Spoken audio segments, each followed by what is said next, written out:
आइए अब जानते हैं द्वितीय खंड के चतुर्थ अध्याय के वर्णन, जिसमें कि विप्र कैसे प्रभु ने विप्र वेश धारण कर कर आए, इसका वर्णन किया गया है।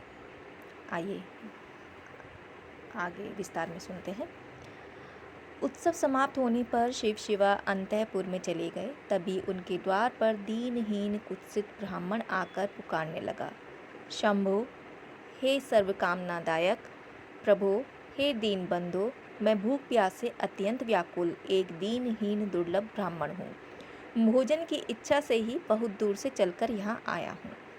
उसके सिर के केश रूक्ष, उलझे हुए, नए वस्त्र मैले कुचले थे, किंतु दांत स्वच्छ और ललाट पर उज्जवल तिलक लगा था।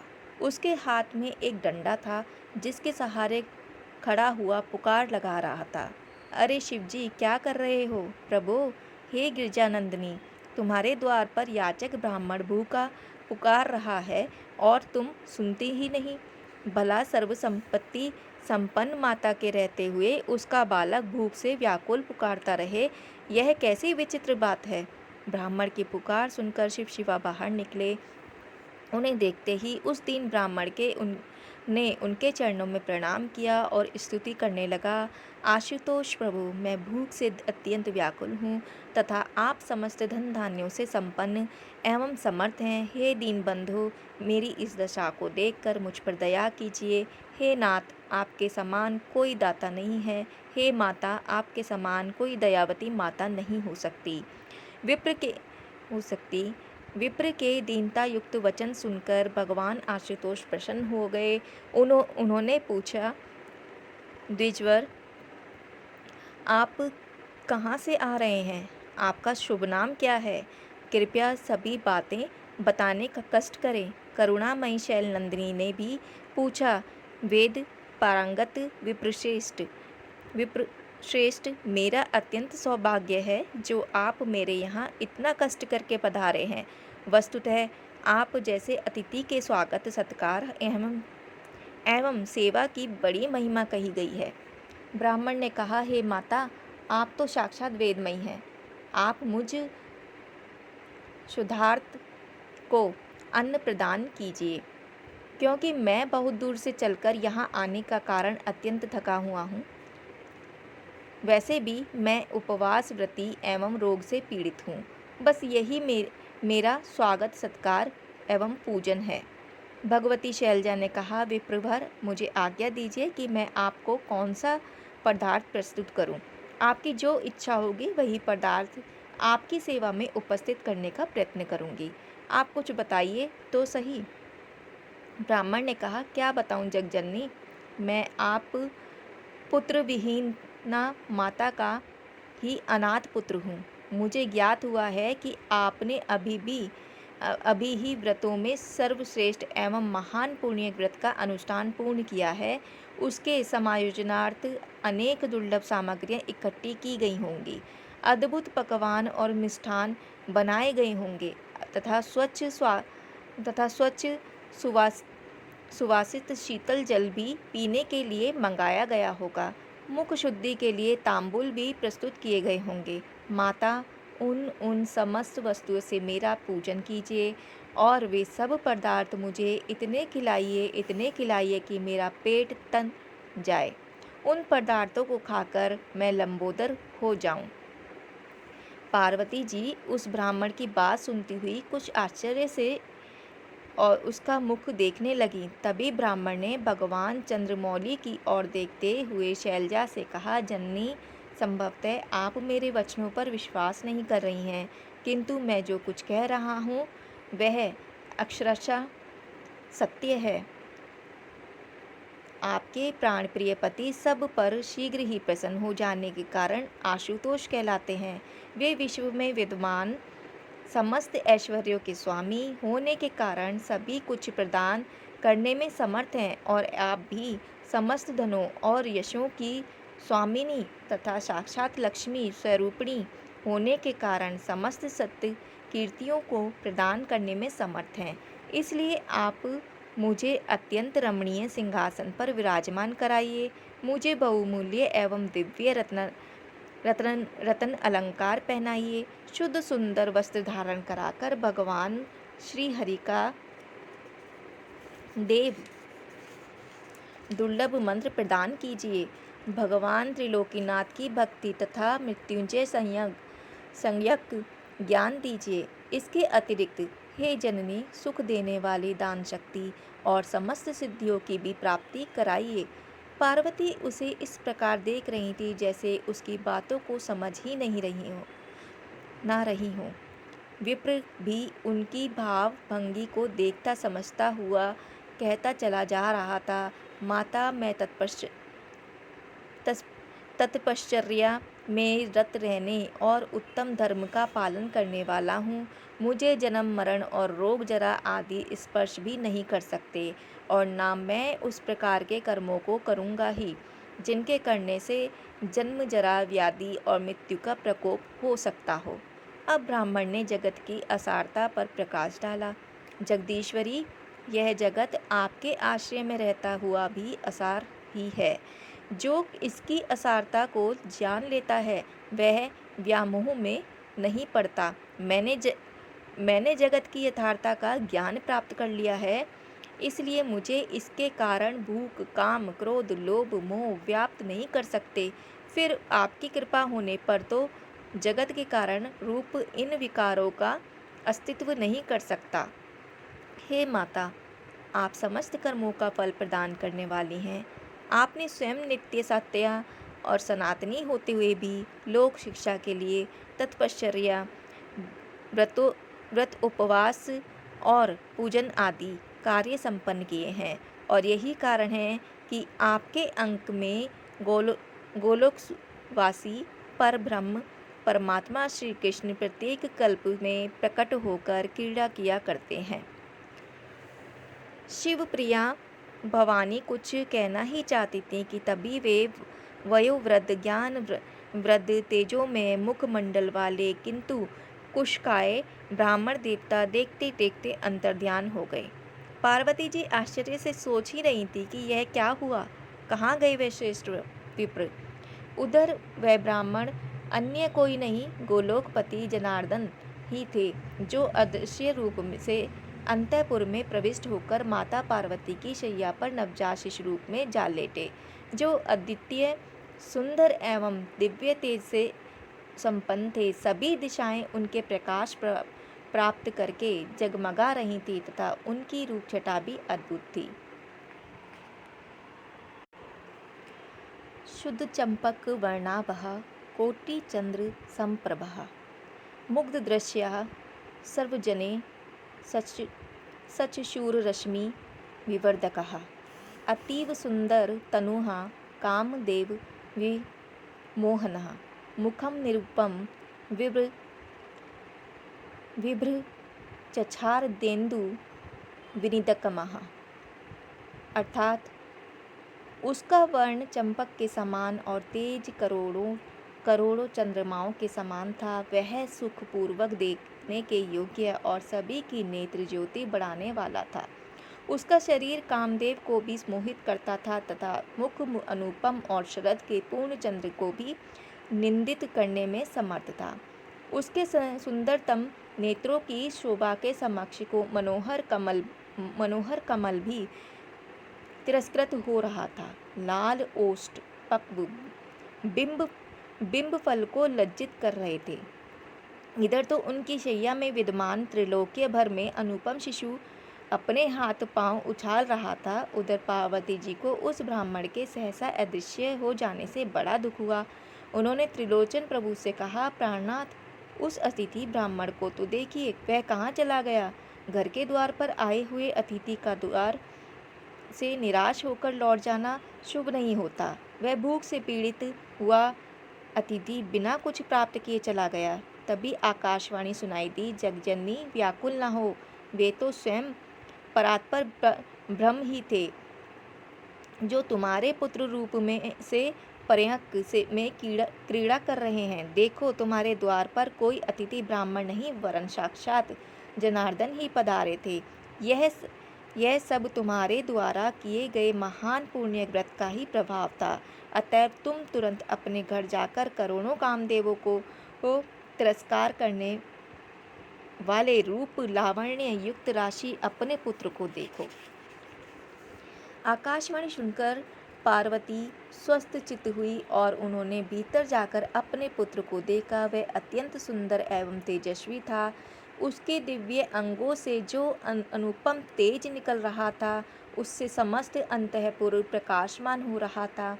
उन्होंने उस सुंदरतम नवजात शिशु को देखा तो हर्ष विभोर हो उठी और तुरंत ही शिवजी के पास जाकर बोली, प्राणेश्वर, कृपा कर घर के भीतर चलकर देखने का कष्ट कीजिए।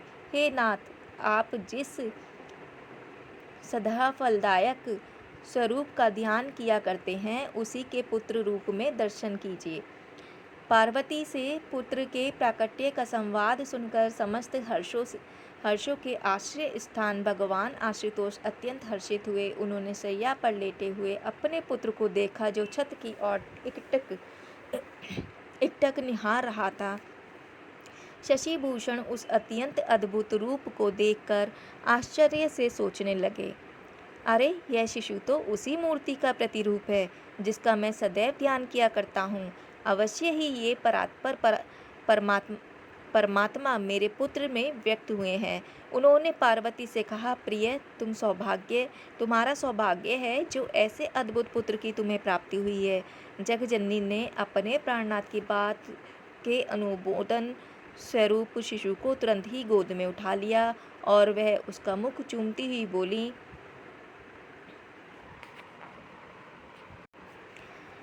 संप्राप्य मूलरत्नं त्वां पूर्णमेव सनातनं यथा मनोदरिद्रस्य सहसा प्राप्य सद्धनम्। कान्ते सुमिरमायते प्रोषिते योषितो यथा मानसं परिपूर्ण च बभूव च तथा मम। अर्थात, हे पुत्र, जैसे सहसा अमूल्य रत्नादि शुभ धन प्राप्त होने पर दरिद्र का मन प्रसन्न हो उठता है, उसी प्रकार तुम सनातन पुरुष रूप अमूल्य रत्न के पुत्र रूप में प्राप्त होने से मेरी भी कामना पूर्ण हो गई है। जैसे चिरकाल से परदेश में निवास करने वाले प्रियतम के सहसा घर लौट आने पर स्त्री का मन उल्लास से भर जाता है, वैसे ही मेरी मन स्थिति हो रही है। इस प्रकार आनंद मगन हुई गिरजानंदिनी नवजात शिशु रूप पर परात्पर ब्रह्म को प्यार से अपनी गोद में खिलाने लगी तथा पुत्र स्नेह के कारण उनके स्तनों में दूध उमड़ने लगा और वे शिशु को दूध पिलाने लगी।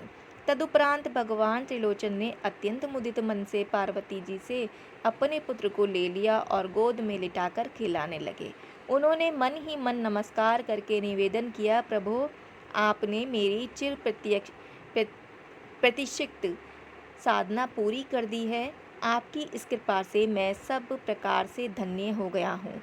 परंतु हे प्रभु, यह प्रार्थना है कि मैं आपकी माया में विमोहित होकर कहीं आपके यथार्थ रूप को भूल ना जाऊं। आइए आगे जानते हैं पुत्रोत्सव तथा जात कर्म वर्णन। अब कैलाश शिखर स्थित शिव सदन के प्रांगण में पुत्रोत्पत्ति की प्रसन्नता में उत्सव मनाया जाने लगा। देवगण, किन्नरगण और अप्सराओं ने नृत्य गायन आदि आरंभ किया। सुमधुर बाजे बजने लगे। नारियां मंगल गीत गाती हुई उस अद्भुत आयोजन में सम्मिलित हुई। भगवान शंकर ने शिशु का जातकर्म संस्कार कराया। ब्राह्मणों ने शिशु के महिमाशाली होने का बखान करते हुए चिरायु होने का आशीर्वाद दिया। तदुपरांत ब्राह्मण भोजन के पश्चात अभिलक्षित दक्षिणा दी गई। वंदीजनों और भिक्षुओं को भी उनकी इच्छानुसार धन रत्नादि दिए गए।